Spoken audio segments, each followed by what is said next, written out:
Hello everyone, welcome to today's video. So today we're going to learn how to use this rib feature to create features such as this one, the drive insert. So it's similar to the previous video we did on the slot, only the one is a subtraction of material and this is an addition of material. So we're gonna start by creating the shaft. So create a circular profile of 30 millimeter in diameter and 100 millimeter in length.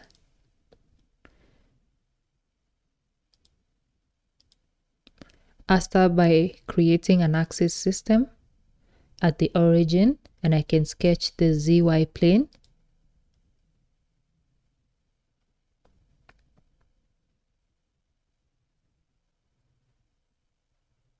So we can create a circular profile and the diameter is 30. So that means that the radius is 15.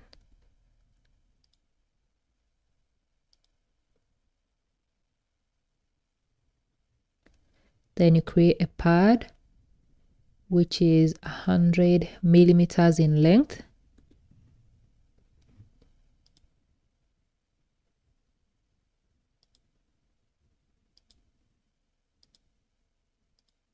Like so. And then you're going to create the profile that is winding up. So it's offset at 6 millimeter from the start, and then its width is 4 millimeters and the height is 6. So that means if this is 15, then this has to be 21.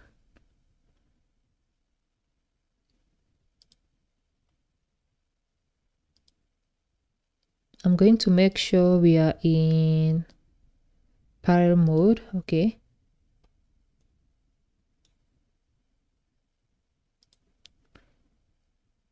So select the ZX plane and sketch, or the X1 plane, XY plane, it don't really matter.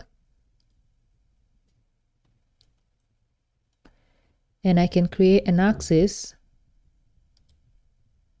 here, which is vertical, and it's at a distance of 6 plus 2 because it's at the middle of one tooth.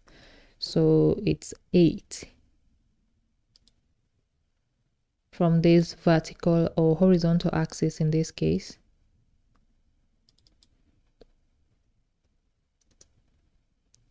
And then we can create our profile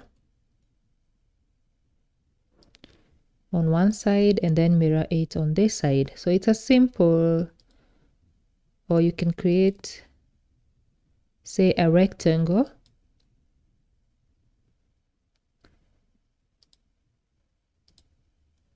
And then this line and this line are going to be symmetrical about the axis.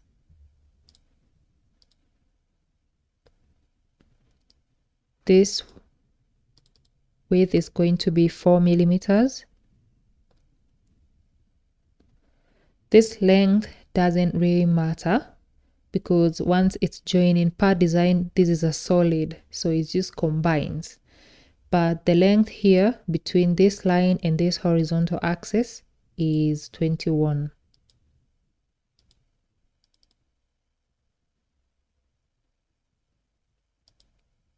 So it doesn't matter that it's protruding into the other part, because as I said, this is addition of material, not subtraction. So we've got that profile.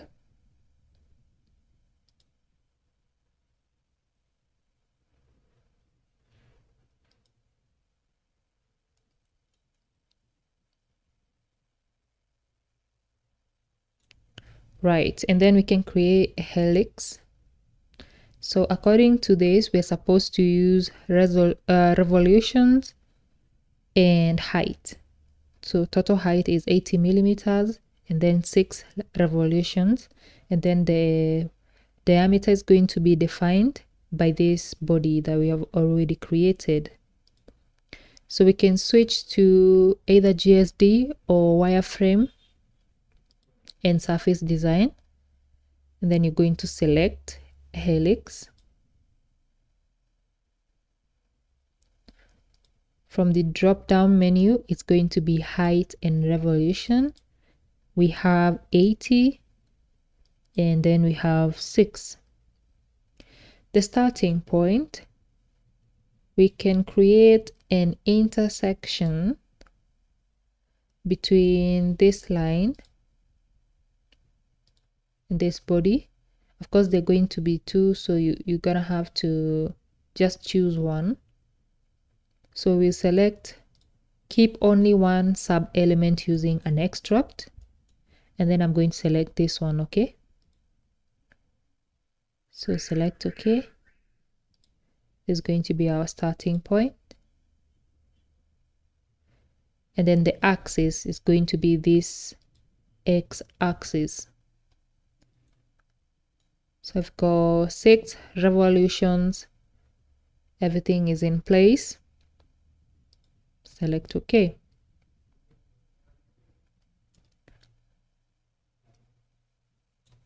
We can switch back to Part Design Workbench and define this in Work Object. Then you can now use the rib function.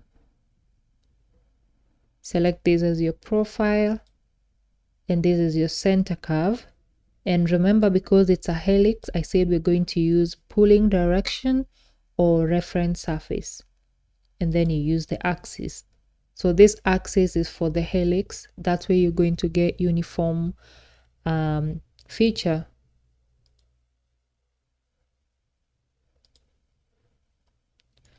Right?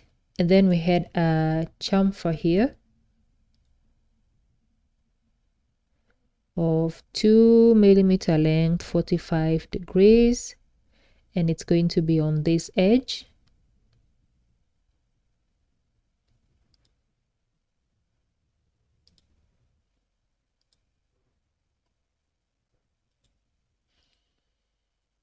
And you're done. So if you have done surface design before, or if you worked with the GSD workbench and other surface design workbench, the rib function here, it's like the sweep function in the surface design. So basically you have a profile that is your main shape, and then you've got a center curve, another spline or curve or line that you're going to sweep that profile along. So it can be a helix, it can be a planar, it can be a planar feature such as a line or an axis or a plane, but basically that's how you create ribs. So this is just simple because it's beginner. When we go to advanced, we're gonna look into more features that you can use using the same function. So I see you in the next video.